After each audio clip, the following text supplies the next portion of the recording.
I wonder how big the list is of cars that Richard Hammond drove on Top Gear. I imagine it's in the hundreds. One thing I can be sure of is that this is the final car he ever drove on the show, this quaint little MGB. Well, it used to be quaint, now it's a bloody race car.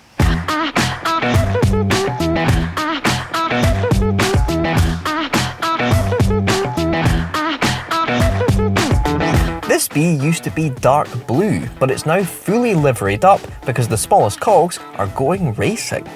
You can watch the build of this car in Series 2 of Richard Hammond's workshop. We've put a link in the description below so you can hop over to Discovery Plus and check that out. But today, Richard has genuinely thrown me the keys to give this thing a bit of a shakedown. So to give you some background on this car, it's a 1972 MGB GT. That's about as mundane and popular as a little sports car can get. And the first thing they've done is completely tear out all of the interior, apart from the dashboard, put this nice hefty roll cage in it, and then we've got suspension, brakes, braided lines, all the good stuff, but the pièce de résistance is what's up front. That little standard B series engine has been given to a man called Rick Wood, who is an absolute wizard in the race engine world. And he's turned this little engine up from well sub 100 horsepower to what I think the dyno was reading out is 131 brake horsepower. But in a car that weighs well south of a ton, that is plenty.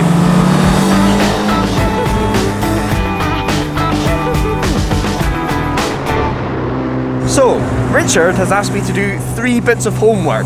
Those are checking the suspension, the temperature gauge, and the pedal box. So, let's start with that first bit of homework, the suspension.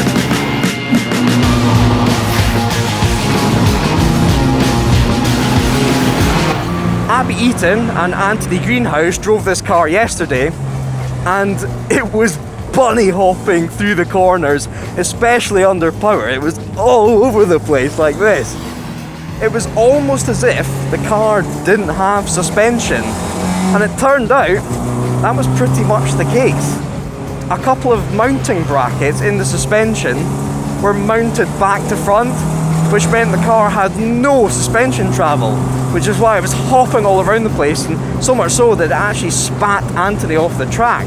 Just once, nothing too major. So, this morning, our tech support from the cog, Isaac, has been here before us, got in, switched those brackets around, so now the car actually has some suspension. So, Richard, does your little MGB race car handle now? Well, here we go. Into the chicane at Llandow, down to third, down to second, chuck it in. Oh yeah. Now it properly squats into the corners, it's happy to jump a curb, and you can get on the power and fire out the other side with absolutely no issues at all. Let's just try the pith path as we call it down here, just double check, down to third, chuck it in. Oh yeah, that is lovely. You could not do that yesterday with the suspension we had on. That really nicely bounced through, but purposely, and just settled immediately. Get back on the power, and you're off. Now, Richard, you've got a proper little handling race car. Okay, so that's the suspension box ticked. Now on to our second bit of homework, the temperature gauge. Now down here we've got a gauge that has oil pressure and water temperature. So the oil pressure is exactly where we want it, bang in the middle. The water temperature is still, well, it hasn't shifted at all. I've been driving this car for 10-15 laps now, so it should be at operating temperature now, and I can feel that it is. I am starting to sweat in here, but that gauge hasn't shifted at all. Now the car does have a manual fan on it, so I've just kept that on to make sure we're not doing any damage. But yeah, Anthony said that that gauge was working, but then midway through yesterday it just flumped back to cold. and it seems to have not moved from there since. So yeah, Richard, I think it's fairly clear we need a new temp gauge. This one's a little bit British.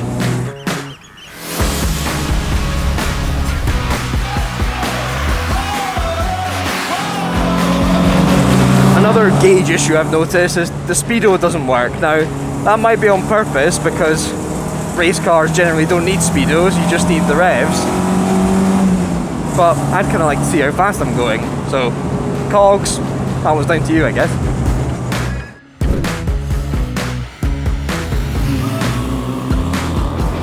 And then our third and final bit of homework is the pedal box. Now, this was a directive straight from Abby Eaton. She said it's almost impossible to heel and toe. So let's try it into here. Oh yeah, let's see what she's all about.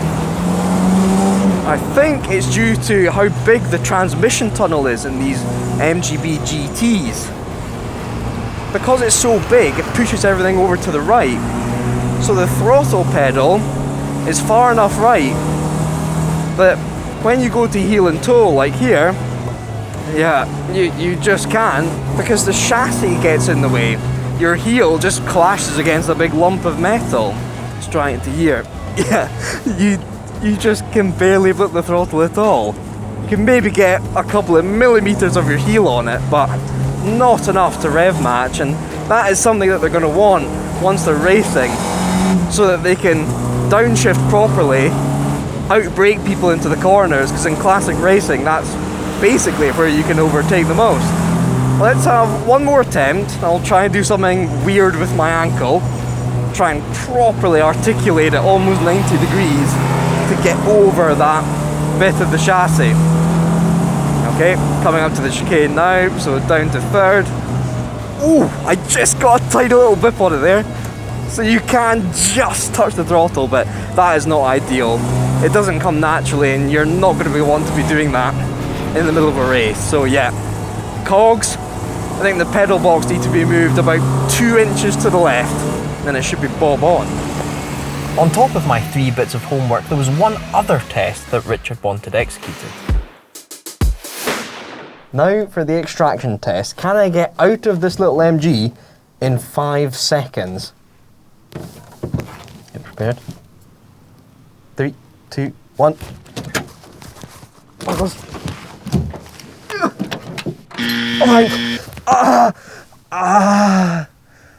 Oh God, I'm out, but I've left half my ankle in the car. Cogs, please put some rubber protective little thingamajigs on the roll cage bolts. Oh yeah, beauty.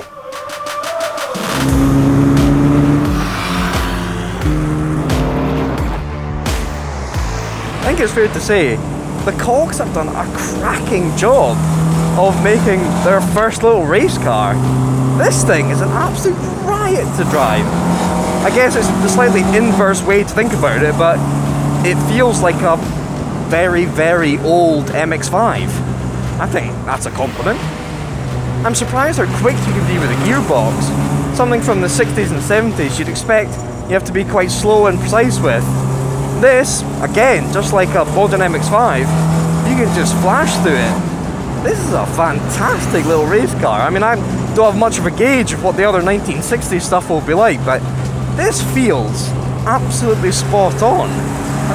What's really cool for me personally is I have quite an affinity with the MG brand.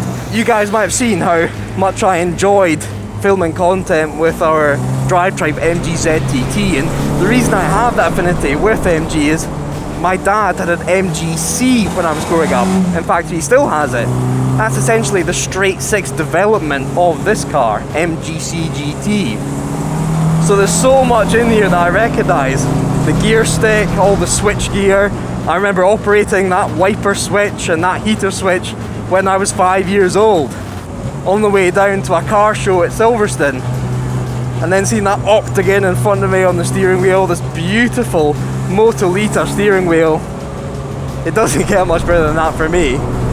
By hokey, guys, you've got a little gem. Hopefully you can bring home some podiums.